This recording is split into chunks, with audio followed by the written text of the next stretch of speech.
¿Qué tal? Muy buenos días. Yo soy Alma Yesenia Peña Hernández y esto es Café con Derecho, tu cita legal con un shot extra de aprendizaje jurídico.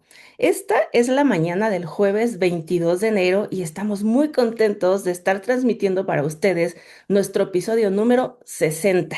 Y en esta mañana estoy muy contenta también de recibir al maestro Gilberto Miranda Quevedo, quien se desempeñó como secretario en la Suprema Corte de Justicia y que hoy tenemos un tema de mucho interés para todas y todos los que nos dedicamos al mundo de lo jurídico y es el poder del precedente judicial. Así que vénganse con su cafecito, por favor.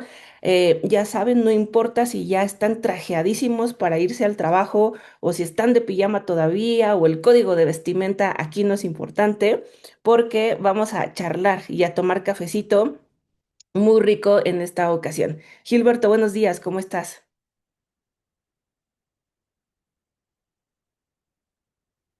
Micro para Gilberto, por favor.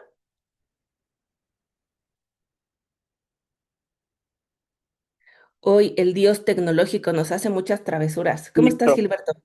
Muy bien, Alma, gracias. Buenos días a toda tu comunidad de INDECAR. Es un gusto acompañarles esta mañana.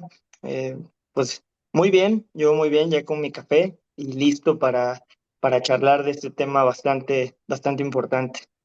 Muchas gracias. Es la primera vez que estás con nosotros en Café con Derecho, pero espero que sea la primera de muchas, porque ya comentaban el público que nos acompaña tras bambalinas previo a estar al aire que tu espera es ansiada y que están aquí muy atentos a lo que Gilberto nos va a compartir. Pero antes de entrar ya más de lleno a cosas jurídicas, dijiste, estoy listo con mi cafecito. Así que queremos saber. ¿Cómo es la relación de Gilberto con el café? Apasionada, leve, constante, medio frenzón, ¿cómo es? Pues yo la definiría como una relación que se ha ido diluyendo a lo largo de los últimos meses, sobre todo porque pues el café, a mí como a muchos colegas, seguramente a ti, Alma, pues nos funge como una suerte de energetizante que nos ayuda en estos momentos de arduo trabajo. Eh, bueno, entonces, a ver, en los últimos meses de mi trayectoria profesional, pues me desempeñé como secretario antes de partir a la Suprema Corte en un juzgado, en un centro de justicia penal federal, antes en un juzgado mercantil. Entonces, la labor exigía acudir con cierta frecuencia a la cafeína, ¿no? Posteriormente, pues en la Suprema Corte, los asuntos permiten tal vez tomarse más tiempo, menos cuestiones urgentes, y esto también permite darme un break, una pausa con el café. Nos diría que nos dimos un tiempo, pero estamos retomando nuestra relación porque nunca se cerró del todo. Muy bien, me encanta esto. Em, Te iba a decir, no sé, yo aunque intente bajarle, o sea, no sé si cuéntenos también de las personas que nos acompañan, cómo les va con esto, porque a veces yo necesito entrar en bajón, ¿sabes? Como en relajarme, ha terminado el día y digo, oye, ya párale, ¿no? O sea, hasta cuando te pones una peli que realmente estoy disociada y ni la estoy viendo, pero solo está ahí la peli, ¿no? Corriendo, se me antoja el café. O sea, me hace también como que luego ese efecto de sentir que es hora de parar. Y bueno, sabemos que algunas personas de plano es como para acelerarte. Y bueno, es interesante ese efecto que tienen en muchos de nosotros, pero lo bonito es que en Café con Derecho compartimos esa pasión por tomar cafecito. Y aunque ustedes tengan a la mano en la taza té verde, este jugo de naranja o lo que estén tomando ahora, pues bienvenidos y vamos a hacer nuestro primer brindis también de esta mañana. Salucita. Y además, Gilberto, traes taza de café con derecho, ¿no? Sí, de Indecaj. Presúmela, por favor. Salud, salud. Claro, claro. Muy bonita aquí de nuestros amigos de Indecar que me hicieron este presente Sí, maravilloso. muchas gracias a ti por darte también, por darnos el detalle de tener el cafecito servido por ahí hoy. Oye, muy buenos días a todos. Ahora les vamos, exacto, dice Rubí, mi efecto placebo del café. Muchas gracias. Ahorita voy a ir leyendo sus saludos, comentarios. Gracias a todos ya por estar conectados y a quienes nos acompañan desde Facebook Live y en TikTok. Ayúdenos a compartir esto, por favor, para llegar a más y más personas por el bien, como señala nuestro eslogan, por ese bien del shot extra de aprendizaje jurídico. Porque aunque estemos tomando cafecito, pues bueno, aquí vamos teniendo aprendizaje jurídico. Y ya les contaba que el tema de hoy es precedentes prácticamente. Entonces, ¿cómo crees, Gilberto, bueno, me adelanto un poco, creo que vas a verlo en positivo porque tú sabes mucho de este tema. Am, Tendríamos que ver el tema de precedentes también como relación, ay, cuidado, ahí entra otra cámara. De Sí, sí. amor y odio. Adrián, ayúdanos, please. Esta relación de amor y odio entre... Creo que alguien está compartiendo pantalla. Charis está compartiendo pantalla, me parece. Ya, ya, muy bien. No nos hagan travesuras, sé que me distraen. Eh, Es la lucha con la tecnología, ¿no? A veces uno toca por aquí y suele suceder algo distinto a lo que uno espera. sí, miren, en tanto sea aquí en un programa porque es formato ligero y aquí entre Claro. amigos platicamos, está bien, pero se imaginan esto en audiencia, que la chica en la cama bien a gusto y de pronto era audiencia y ahí se ve acostada. No manchen, tengan cuidado. Luego por eso los cachan también en ropa interior en la audiencia que direccionaba nuestra querida amiga Marquina, ¿se acuerdan de esa? Pero bueno, ya, basta. Vamos a hablar de precedentes. Esto también ha dejado un precedente en este momento. ¿Cómo entrarle con amor a este tema de precedentes, Gilberto? Porque es algo que nos viene a cambiar. Bueno, también tú estás súper chavo, no sé cuántos años tengas, pero te ves súper chavo. Y aquí yo estoy medio chava y tenemos a muchos amigos que nos acompañan de Indecaj que, bueno, pues ya traen sus chorros de años de experiencia desde el sistema anterior, más lo de ahora, y ya sabes, toda esta onda. Entonces, ¿qué pasa con el sistema de precedentes para nuestro país y justamente por qué crees ahora que sea la necesidad de actualizarnos en esto? Pues mira, Alma, si me lo permites, a mí me gustaría iniciar mi intervención con una frase que está muy asentada, sobre todo en los magistrados, magistradas, jueces o la judicatura de la vieja escuela, digámoslo así, pero es una frase que sigue vigente y que cobra más relevancia con la institucionalización del precedente como método de creación de jurisprudencia. Y es que la ley no dice lo que dice, sino lo que los tribunales dicen. Mm. Entonces, digo, este punto de partida quizá nos sirva para eh, establecer por qué es tan importante familiarizarnos con este nuevo mecanismo. Eh, la relevancia está ahí, es algo novedoso. Y también quisiera iniciar dando un concepto muy general y asumible sobre el precedente. Yo lo definiría como una decisión judicial del pasado, relevante para abordar casos a futuro. Es una determinación, una sentencia que funge como una suerte de modelo, de guía para otros tribunales o incluso para el propio emisor cuando se enfrentan a casos que a lo mejor envuelven los mismos hechos. Digo, hay también una forma más concreta de decirlo y es a la misma pregunta, misma respuesta. Entonces, de ahí la importancia y la trascendencia de entender este modelo de precedente. Ok, y este modelo de precedente, ¿cómo llega a México? Porque fíjate que yo he escuchado que de pronto, no sé, ya sabes, alguna queja de, ay, todo copiamos de Estados Unidos y entonces viene ese sistema gringo de precedentes y lo traemos para acá. Pero en ocasión, en otra ocasión he escuchado también a los italianos decir, wow, wow, wow, esperen, porque aquí el sistema italiano también trae onda de precedentes. Entonces, ¿Cuál consideras, si no sé, si fuéramos a consultar bibliografía, cuál es el país al que deberíamos de voltear a ver para poder entender y aprender un poco más de este sistema de precedentes? Mira, a mí me parece que el paradigma más claro está en el sistema de corte de Estados Unidos que lleva con esta institución ya desde sus inicios. Sin embargo, para mí la delimitación y la mayor sofisticación de este modelo lo encontramos o encuentra su expresión en los precedentes o en las sentencias del Reino Unido.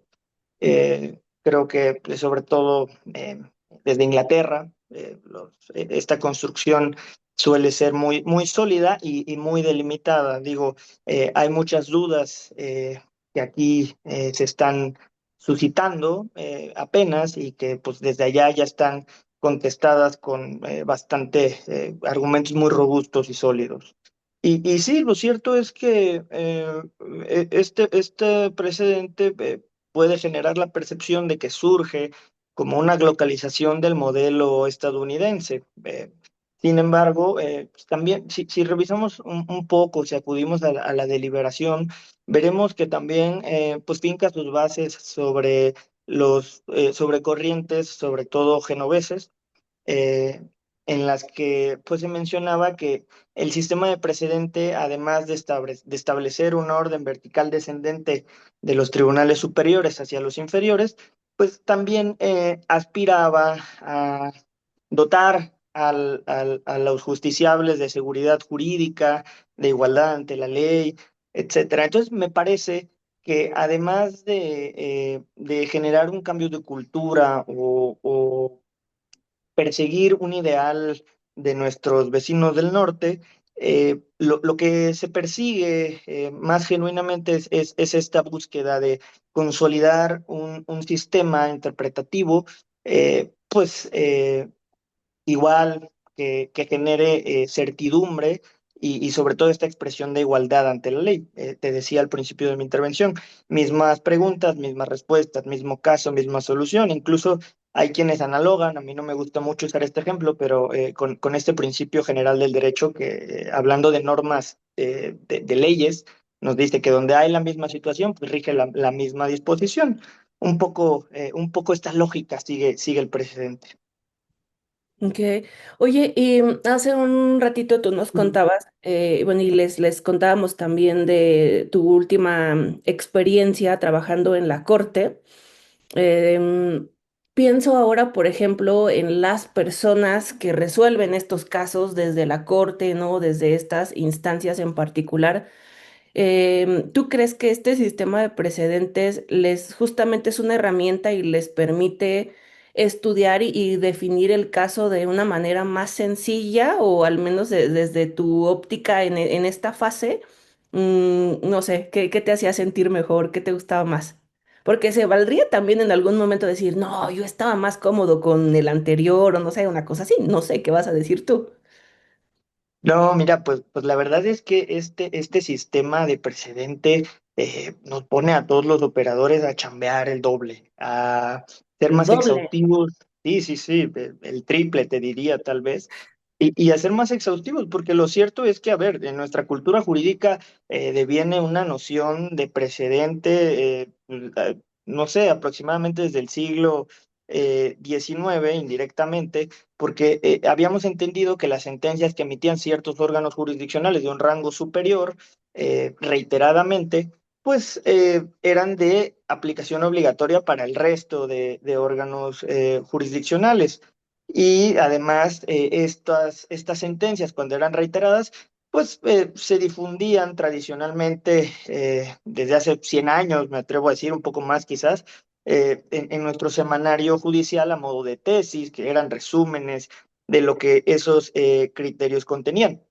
Ahora, lo relevante aquí acontece con la reforma de 2021, que introduce desde la Constitución, el párrafo 12 del artículo 94, introduce este nuevo modelo de creación de jurisprudencia, que quiero ser muy claro, está previsto exclusivamente para la Suprema Corte de Justicia de la Nación y ahora me haré cargo de eso. Los plenos regionales, los tribunales colegiados de circuito u órganos inferiores no emiten jurisprudencia por precedente vinculante, ni siquiera de tribunal colegiado para juzgado de distrito, no, es más una resolución que va encaminada al caso concreto, pero no tiene como objetivo generar un precedente como sí lo tiene la labor de la Suprema Corte de Justicia de la Nación.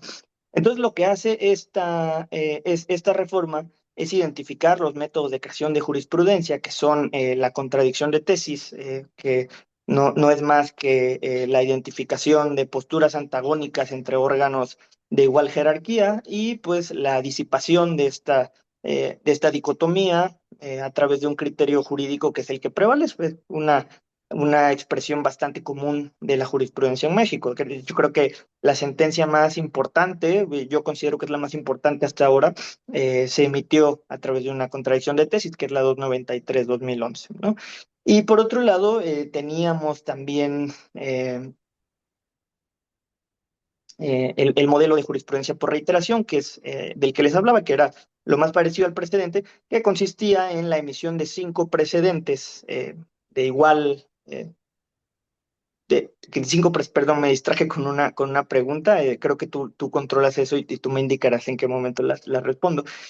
Pero les decía que consistía en la integración de jurisprudencia a través de 5 resoluciones que establecían la misma conclusión jurídica, ¿no? Entonces, esto se volvió obligatorio, como les decía, en un esquema vertical descendente en el que la resolución del órgano superior, fungía como directriz para para el resto de los órganos.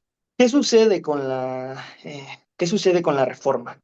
Pues bueno, desde la Constitución se establece que la Suprema Corte no tendría por qué reiterar en diversas ocasiones su criterio, sino que bastaba con una sentencia para que ésta se volviera jurisprudencia, ¿no? Entonces, aquí es importante puntualizar que la sentencia no se vuelve precedente por sí misma, ¿no? Está sujeta a requisitos que establece bueno, que están establecidos en la Constitución. Y anteriormente, este requisito se delimitaba a través de la votación de las señoras, perdón, y los señores ministros de la Suprema Corte de Justicia. Antes de la extinción de las salas, el modelo constitucional nos exigía mayoría de 4 votos para las sentencias en sala y mayoría de 8 votos, corrígeme si estoy mal, mayoría de 8 votos para las sentencias del Pleno de la Suprema Corte de Justicia de la Nación. Entonces, siempre que una sentencia, una sola, alcanzara esta votación, pues nos encontramos ante una jurisprudencia obligatoria que vinculaba a los órganos inferiores. Y bueno, esta labor, fíjate, antes de entrar a otros puntos relevantes del presidente, esta labor o esta introducción del modelo de presidente también ha sido complicada porque tal vez en México no se ha acompañado de las adecuaciones necesarias. A ver, tenemos una Suprema Corte de Justicia de la Nación que es lo más lejana a la cultura del precedente en el mundo, Alma. O sea, te lo digo y me hago cargo de esto. Nuestro máximo tribunal es el más distante en el mundo a un modelo real de precedente. Eh, Mira, la doctrina más especializada, por ejemplo, el profesor Michele Tarufo, nos decía que un tribunal constitucional que resuelve muchas sentencias es un tribunal alejado del precedente, es un tribunal que desconoce el precedente.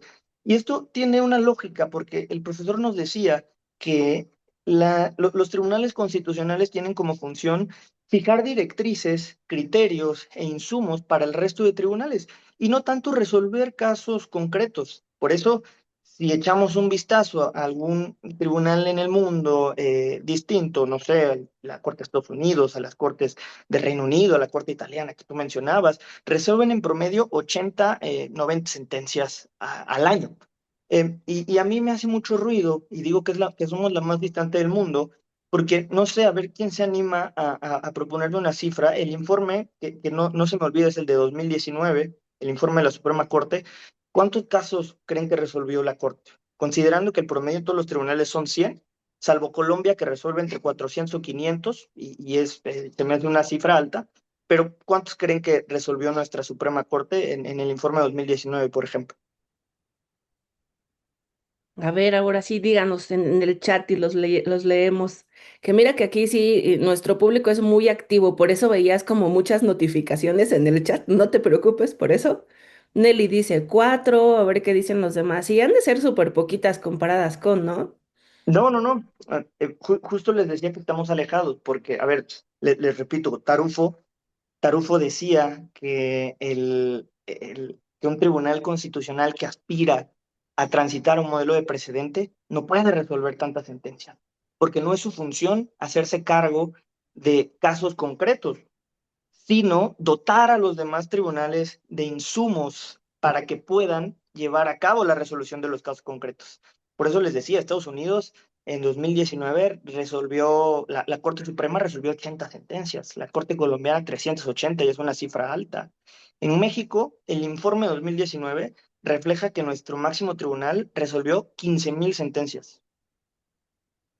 Wow, O sea, qué no. cifras totalmente alejadas de una simbiosis correcta con esta cultura del precedente que creo que no se termina de asentar en en la judicatura o en nuestra cultura. Eh, pero bueno, es bastante alarmante, porque además de la inversión de recursos humanos, materiales y todo lo que implica la resolución de asuntos en esa sede, pues nos privamos de que la Corte funcione para lo que debe de funcionar bajo este modelo y se tergiversa su función,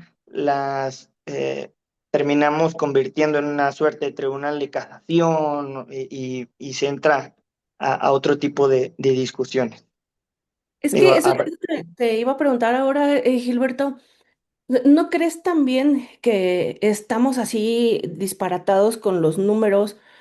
Porque al menos a mí me parece, y digo, perdónenme, digo esto sin, sin fuente, pero me parece que en México los abogados tendemos a recurrir todo. Y pareciera ser que el amparo es como un paracetamol que te lo tomas para todo y por todo, ¿no? Hasta hoy estoy triste, me tomo un paracetamol, entonces no sé qué pasó en el asunto y va el amparo. O sea, creo que no hay. Uno, no sé si me parece que es también como una forma en la que ciertos abogados intentan justificar trabajo, ¿no? Y por ahí cobrar más. Dos, la desconfianza de las autoridades. Y entonces aquí somos, aquí me refiero a México, ¿no? Muy combativos y entonces siempre, no sé si te pasó en la licenciatura que dicen como de, no, tú prepara tu asunto como si fueras a llegar a la corte. Y pareciera ser que es una corona y decir, yo llevé mi asunto a la corte. Cuando en realidad, o sea, si analizamos la frase de fondo, es como de, tan mal salió todo que tuviste que llegar hasta allá, ¿no? Y creo que, justo como tú señalas ahora también, volteando a ver a otros países, es como de, no, ¿cómo crees que tendría que pasar eso? Porque si ya te lo dijo, si tu juez ya resolvió o si el tribunal ya te resolvió, es porque está bien, ¿no? No sé si me doy a entender con esta comparativa, porque esos números están de locura. sí, sí, claro, desde luego. A ver, aquí hay muchos conceptos vistos con una connotación positiva cuando en realidad reflejan otra cosa. También habrá quienes piensen que o estemos muy orgullosos de que nuestro tribunal sea el más productivo del mundo, ¿no? Pero bueno, en realidad la propia Constitución pues otorga una función distinta a la Suprema Corte y es que como sabemos el recurso ante la Corte es excepcional.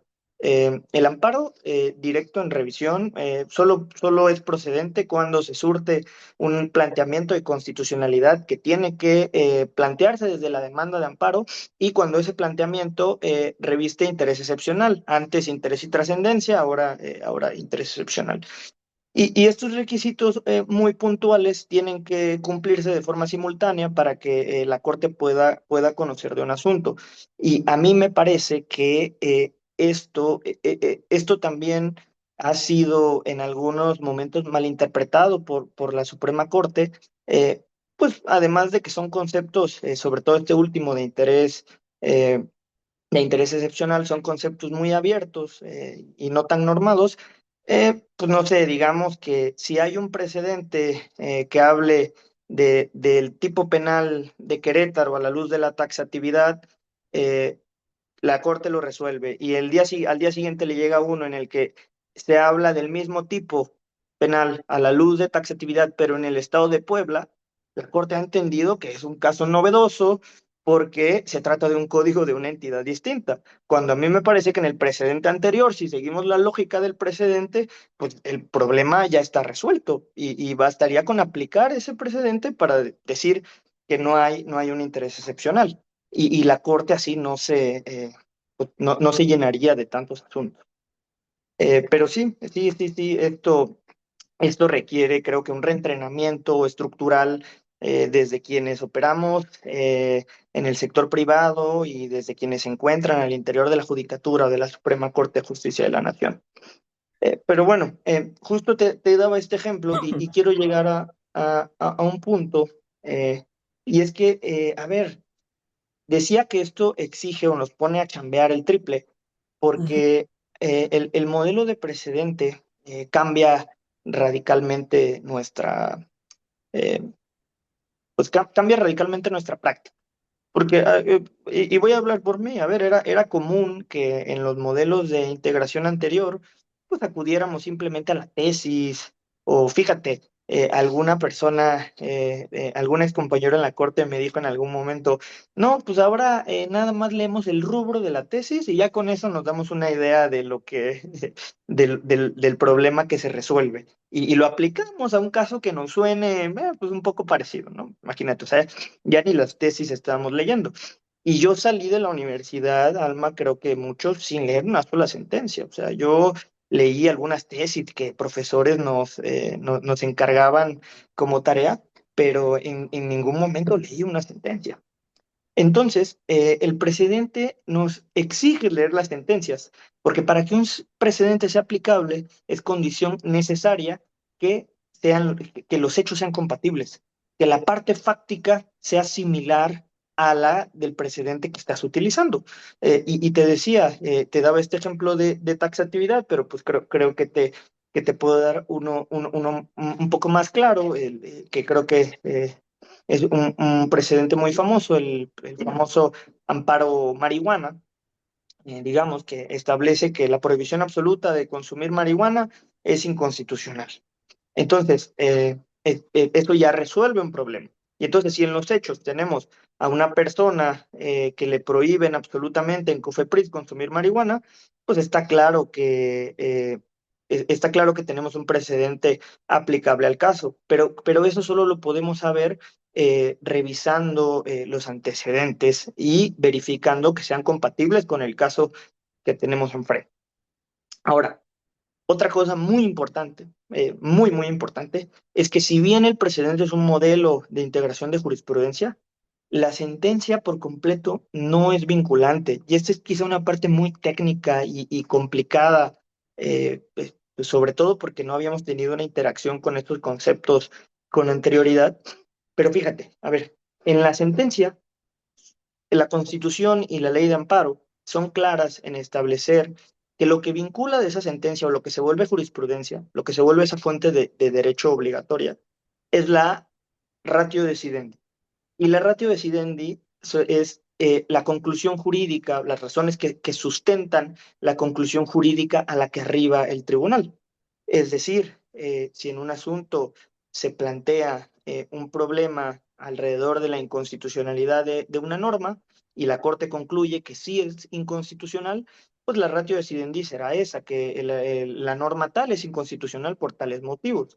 Y fíjate que la Corte involuntariamente nos ha facilitado esta tarea en los últimos años, porque desde la décima época se acostumbra a entrarle, si ustedes leen las ejecutorias más recientes, por ejemplo, de la ponencia del ministro Arturo Saldívar, de la ponencia del ministro Alfredo Gutiérrez Ortiz Mena, incluso de la ponencia del ministro Cosío, a ellos les gustaba mucho formular interrogantes en torno al problema jurídico. Entonces, ponían algo como un estilo de párrafo, algo así que decía como, el problema jurídico a resolver consiste en determinar y abrían la interrogante. O sea, si el artículo tal del Código Penal de Tabasco viola el principio de taxatividad. Entonces, eh, ahí ya teníamos el problema y lo único que tenemos que hacer es buscar la respuesta que da el tribunal a esa pregunta específica para identificar nuestra ratio decidendi. Y esto es lo que vincula. Esto es lo que vincula.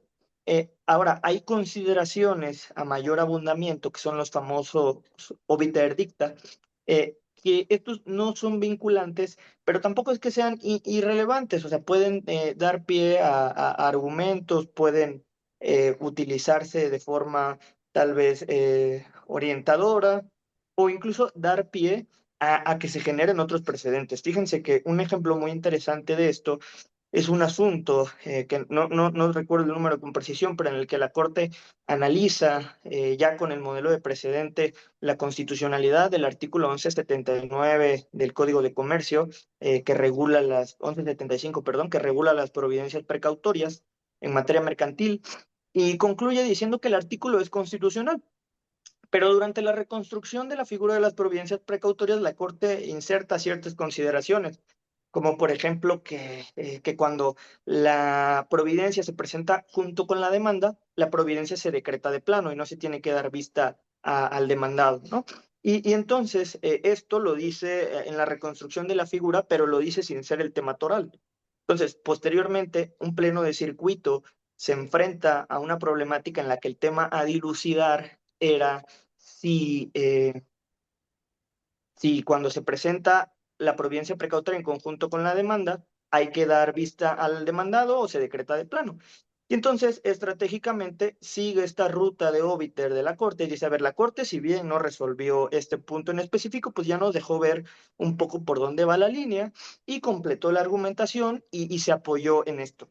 Pero lo que sí es imposible es utilizar un obiter como una justificación única o como una suerte de jurisprudencia para apuntalar algo hacia cierta ruta, porque tampoco es que sean vinculantes. Y miren, un ejemplo eh, famoso que creo que todos aquí serán, y que es cierto que y muy criticado y de forma muy injusta, fue cuando el doctor Arturo Bárcena Subieta compareció ante la Corte Interamericana como perito del Estado a hablar de la contradicción de tesis 293-2011. Entonces, el doctor Arturo Bárcena, cuando le preguntan por el tema de las restricciones, dice como, a ver, es que esto es un óbiter. Esto es un óbiter porque la contradicción de tesis 293, en la contradicción de tesis 293 no se planteó si debían prevalecer las restricciones constitucionales, no se dotó de contenido, no se dotaron de contenido las restricciones constitucionales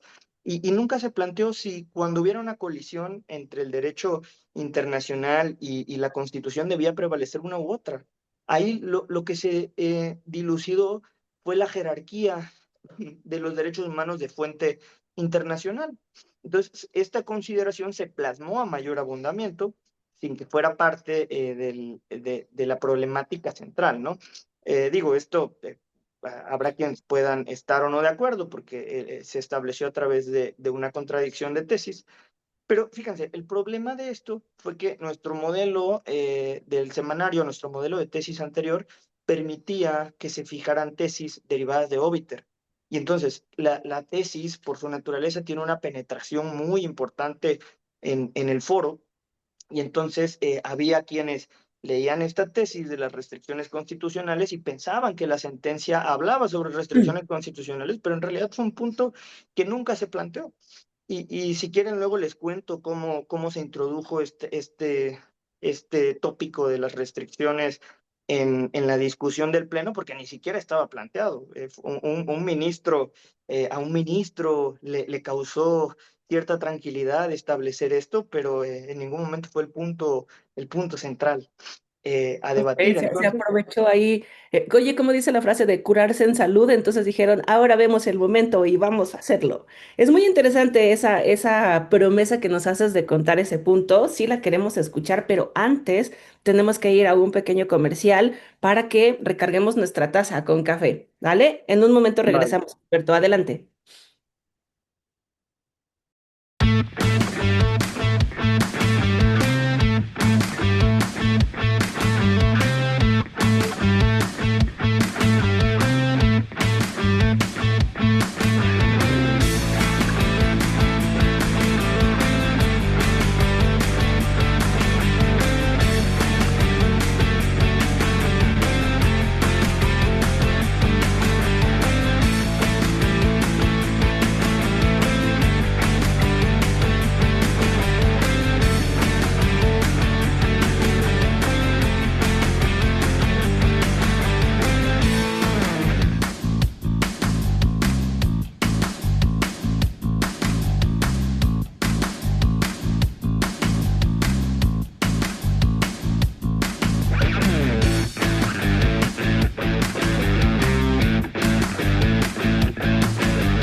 ¿Qué tal? Estamos en Café con Derecho, en el capítulo número 60 y en esta ocasión estamos hablando del poder del precedente con Gilberto Miranda en esta mañana de jueves 22 de enero. Así que muchas gracias a todas las personas que nos están acompañando. Espero que ya hayan rellenado esta tacita con café para que ahora sigamos disfrutando y aprendiendo mucho de Gilberto, porque un poquito antes de irnos a este pequeño comercial, estábamos ya aprendiendo de conceptos muy interesantes que tienen que ver con este tema de precedentes. Y entendido también, fíjate que consultaba aquí un poco de la parte teórica, Gilberto, cómo pues estamos llegando a, antes de Obiter Dicta y de estas cuestiones que precisabas justo al corazón, ¿no? De ahora esta parte de interpretación y del cómo me parece muy interesante que sí nos cuentes esto que prometías antes del comercial, porque justo tuviste hace un momento una de las preguntas que es, voy a decir, una pregunta reincidente aquí en el chat es, bueno, ¿cómo llegó esto a México? Y tú ya nos has estado contando un poquito ahorita y del cómo llega y que no se prevé, ¿no? Esta cuestión que ahora seguro nos aclararás después de la experiencia que tuvo Arturo. Entonces, estamos aquí, mira, pero yo con la taza así, aprendiendo. No, hombre, sí, gracias. Pues bueno, o sea, primero creo que al principio hice un poco de hincapié en que el modelo de precedentes se adopta en una reforma constitucional y a la ley de amparo que acontece en el sexenio anterior, 2021. Y pues les decía que las razones fundamentales o la justificación de esta reforma era uniformar criterios de modo que dotáramos a las personas justiciables de seguridad jurídica, de igualdad ante la ley y sobre todo esa predicción o predecibilidad judicial a la que tanto se aspira, ¿no? Y por otro lado, esto último que les decía, pues respecto del doctor Arturo Bárcena, que por cierto es una de las voces más autorizadas en Hispanoamérica en relación con el precedente judicial, es bastante, tiene bastante conocimiento al respecto, pero lo que Arturo decía en esa intervención es que la contradicción de tesis 293-2011, que por cierto es de su autoría, entonces, ¿quién mejor para hablar de ella? Se ocupó de responder una pregunta en concreto, y es la posición jerárquica o qué posición jerárquica ocupan los derechos humanos de fuente internacional frente a la Constitución. Y la Corte dijo el mismo. El tema de las restricciones constitucionales surge porque un ministro que ya no está, y no quisiera mencionar su nombre, pero un ministro conocido por ser muy conservador, que fue magistrado penal, eh, aquí en Ciudad de México, pues decía como, oigan, señores, ¿y qué va a pasar cuando una norma de fuente nacional sea antagónica perdón, cuando una norma de fuente internacional sea antagónica con la Constitución? ¿Qué vamos a hacer? ¿No vamos a inaplicar nuestra propia Constitución?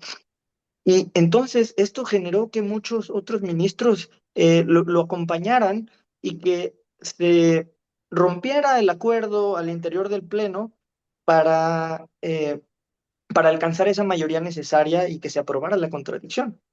Entonces, habilidosamente, el ministro ponente introduce esta cláusula en un obiter y dice, bueno, cuando haya una restricción constitucional que tenga una colisión con la norma interamericana o con la norma de fuente internacional, hay que estarse a lo que dice la Constitución. Y todos fue como, sí, súper tranquilos, ¿no? Y entonces dijeron, bueno, entonces, órale, juega. Así sí aprobamos y votamos con tu proyecto. El único que votó en contra del proyecto fue el ministro Cosío, precisamente porque le parecía contraintuitivo decir que las normas eran de igual jerarquía y que pues tuviéramos una cláusula que dijera que ante colisión una de ellas prevaleciera. Pero bueno, con gusto, digo, esto da para una plática y ojalá pronto podamos dialogar de cómo fue al interior del Pleno la discusión de esta sentencia tan importante, ¿no? Pero retomando el tema de precedente, les decía que por eso es bastante importante analizar los hechos, analizar las partes de la sentencia para saber qué es lo que nos vincula o no. Y sobre todo, colegas, en la estrategia jurisdiccional o quienes estamos ahora del otro lado y nos encontramos en el sector privado o fuera de alguna dependencia, la familiarización con el precedente nos ayuda también a distinguir o a aprender a separarnos de casos en los que o en los que una jurisprudencia no nos favorece. Eh, y ¿a qué quiero decir con esto? Que muchas veces existen hechos, en nuestro caso concreto, que generan un elemento diferenciador relevante y eso propicia que el criterio no sea del todo aplicable. Y entonces generamos esta condición y entonces el precedente no se aplica en nuestro caso. Esta es una técnica que se conoce también con estas palabras que no me gusta tanto utilizar, pero pues, se conoce como distinguishing, que no es más que distinguir del precedente, ¿va? Y un ejemplo que a mí me gusta mucho, sobre todo en el marco del derecho penal, es que, a ver, yo creo que aquí todos estamos de acuerdo en que la Corte fue tajante en señalar que una vez que se emite el auto de apertura a juicio oral, no es posible celebrar un procedimiento abreviado, ¿no? Creo que estamos todos de acuerdo, es jurisprudencia vigente de la Suprema Corte de Justicia de la Nación. Y si yo les dijera que cuando fui secretario en el Centro de Justicia, en diálogo con mi ex titular, decidió, él tomaba las decisiones, yo aportaba algunas ideas, se decidió por una plática en conjunto que en algunos casos sí era procedente el procedimiento abreviado aún en juicio oral. ¿Por qué? Porque analizamos los hechos o la construcción alrededor del criterio. Y fíjense ustedes que este criterio decía algo así como que eh, en la etapa intermedia el acusado conoce la clasificación jurídica que se le atribuye y tiene la oportunidad por última vez de optar por el procedimiento abreviado. Entonces, si en ese momento, conociendo la clasificación jurídica que se le atribuye, decide no aceptarlo o no solicitarlo o no se llevan las gestiones, es porque no hay interés de las partes. Y como ya conoce la clasificación jurídica, después no se puede. Bueno, esto también lo acompañan una serie de otros argumentos, pero yo diría que este es uno de los más importantes, ¿no? Entonces tenemos que en etapa intermedia el acusado conoce la clasificación jurídica atribuida final. Pero yo les pregunto, ¿qué pasa si reclasifican, por ejemplo, en alegato de apertura, ¿no? Y por estrategia, a mí me conviene optar por el procedimiento abreviado. Imagínense, en un asunto que pasa de posesión con fines de comercio que una eventual sentencia condenatoria no te permite acceder al beneficio, vimos que en alegato de apertura el fiscal lo reclasificó a posesión simple, lo cual te permitía, frente a una condena con la reducción que permite el procedimiento abreviado, acceder a un beneficio. Entonces, esto cambia por completo la estrategia de la persona acusada y es un supuesto no previsto por la Corte al fincar esa jurisprudencia. Entonces, lo que dijimos es, a ver, está esta jurisprudencia, pero los hechos alrededor de la misma son estos. Y en nuestro caso, tenemos un elemento diferenciador o un elemento distinto al desarrollo del precedente y entonces entendemos que no se surte este precedente porque las condiciones de hecho son distintas. Eh, y les digo, o sea, como este ejercicio se pueden emplear muchos, siempre, claro, que los hechos no sean los mismos. Eh, Otro ejemplo de esto, que no es precisamente un distinguishing, pero que permite que nos centremos en la relevancia de estos elementos diferenciadores, es que antes de que yo llegara a la Suprema Corte, pues estaba esta sentencia de la que les hablé hace un momento de el amparo marihuana, el amparo en revisión 217-2014, también de la ponencia perdón, también de autoría de Arturo Bárcena, y en él básicamente se dijo que pues el libre desarrollo de la personalidad amparaba el consumo de esta sustancia porque pues generaba más beneficios que los perjuicios que podría generar, que no era tan lesiva, etcétera. Entonces, fíjense que alguien se puso pilas y con esta argumentación, cuando yo estuve en la Suprema Corte, llega y nos dice, oye, pues ya dijiste que el libre desarrollo de la personalidad permite drogarse. Entonces, yo quiero que declares inconstitucional la prohibición de consumo de LSD. Entonces, a ver, nosotros dijimos, a ver, sí, ya dijimos esto, o ya se dijo esto en el amparo marihuana, pero aquí hay un elemento diferenciador y es que se trata de una sustancia distinta cuyos efectos pues no han sido del todo explorados y que puede ser más nociva, entonces se justifica la intrusión absoluta del Estado. ¿Y a qué quiero llegar con esto? O sea, son ejemplos que a mí se me hacen muy prácticos para dar cuenta de cómo los hechos son relevantes y de por qué debemos acudir a la ejecutoria y leer, la moto es muy nociva, dicen por ahí, y leer y leer por completo la sentencia, y la ejecutoria, y esto les digo, o sea, nos da insumos jurídicos. Ahora, otra cosa, leí por aquí a alguien que muy acertadamente ponía, el AD4 2022 es muy rico en óbiters, y es cierto, o sea, también acceder a la sentencia nos permite conocer los óbiters que nos dan pie a la creación de argumentos que al menos ya reflejan cierta tendencia, sin ser obligatorios, del pensamiento de la Corte respecto de un tema, ¿no?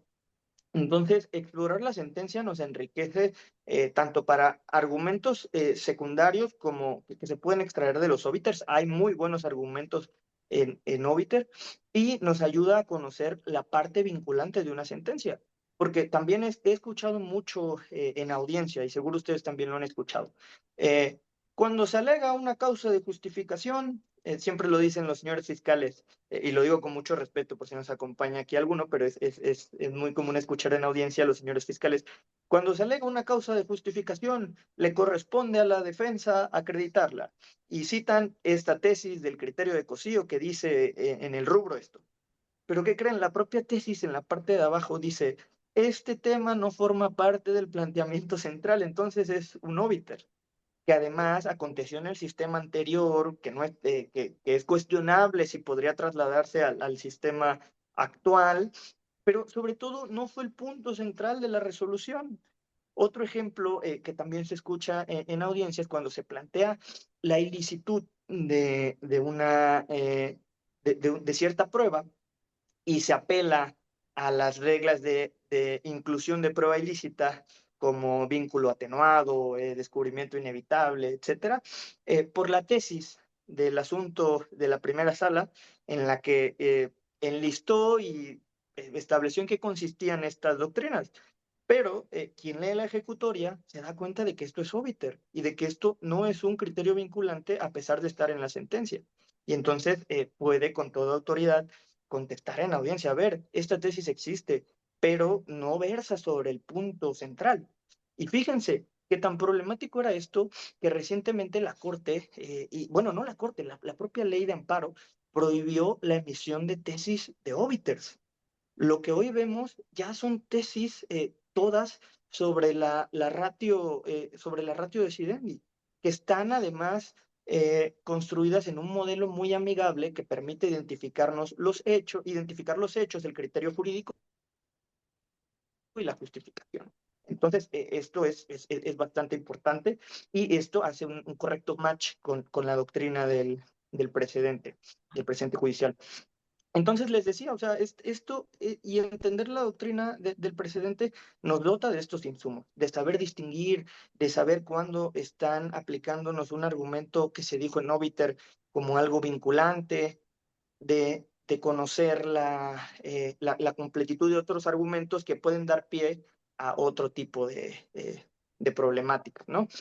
Pero es realmente fundamental conocer la doctrina del precedente, acercarnos y también, a ver, hay criterios, señores, señoras, de los que no salen tesis y no por eso dejan de ser jurisprudencia vigente, no por eso dejan de ser fuente de derecho. Hay secretarios a los que les da flojera, a los que no quieren hacer tesis y no tienen por qué hacerla, no están obligados a hacerla. Y fíjense, y al principio de mi intervención dije algo como la ley no dice lo que dice, sino lo que los tribunales dicen. Si nosotros acudimos solo a la ley, como tradicionalmente nos enseñan en las universidades, vamos a encontrar también cuestiones incompatibles con el modelo legal que nos rige. Y les pongo un ejemplo del artículo 351 del Código Nacional de Procedimientos Penales, o 352, que prevé la interrupción a juicio oral y dice, cuando transcurran más de 10 días naturales, el juicio oral se considerará interrumpido.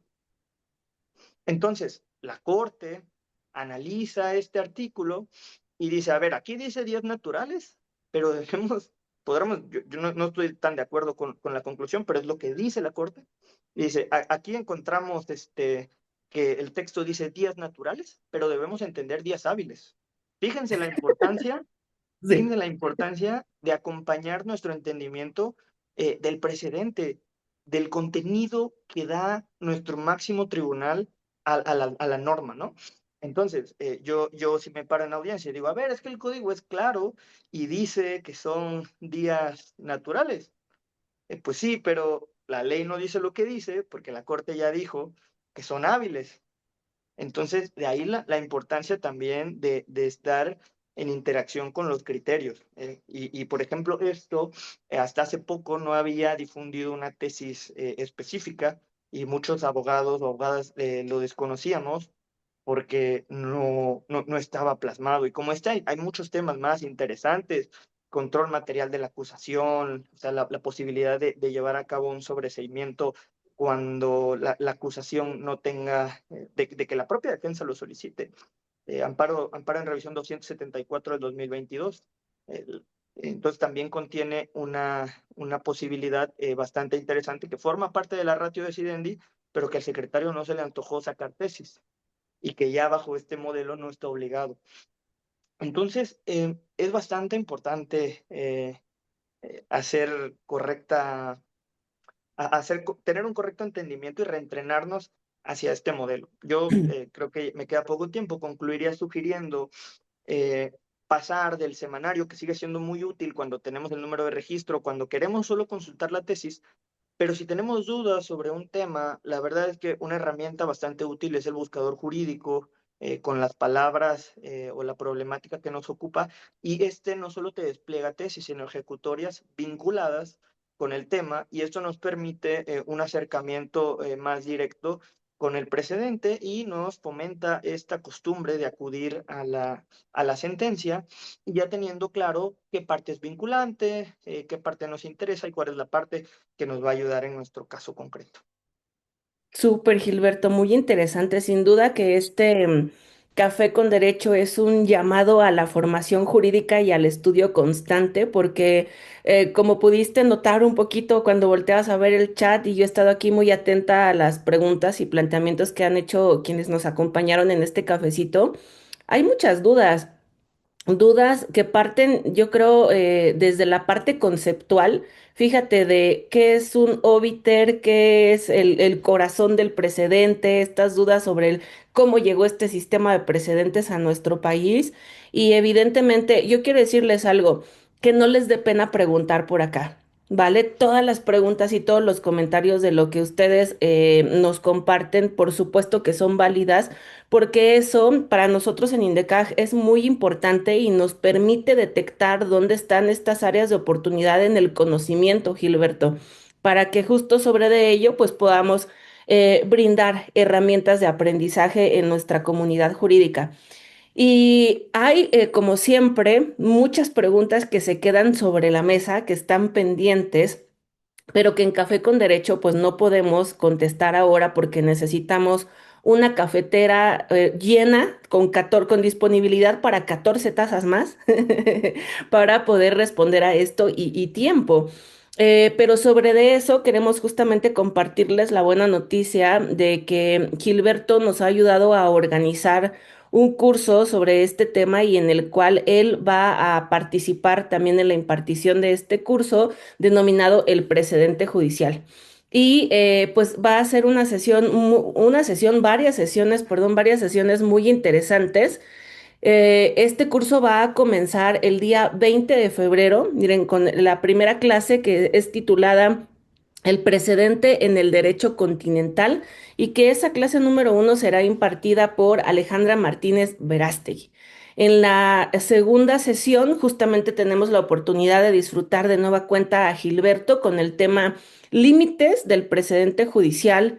En la sesión tercera, pues evidentemente no, Gilberto, tendríamos que decir, pues si es multicitado en este café con derecho Arturo Bárcena, lo debemos de tener en el curso también. Y conozco a Arturo Bárcena justamente Somos Gironís, ¿no, Gilberto? Esta es la parte rica, junto con Arturo, entonces les prometo que es un deleite escuchar a Arturo Bárcena también con el tema el papel de los hechos en el precedente.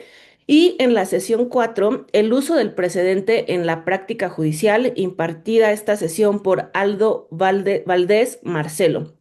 Este curso va a estar transmitiéndose en las tardes noches, ya vieron, en un horario de 5:30 a 7:30 y ya tenemos inscripciones abiertas. Desde hoy es la primera ocasión en la que estamos publicitando de este curso y que además qué maravilla poder hacerlo, Gilberto, con el cafecito con derecho con ustedes.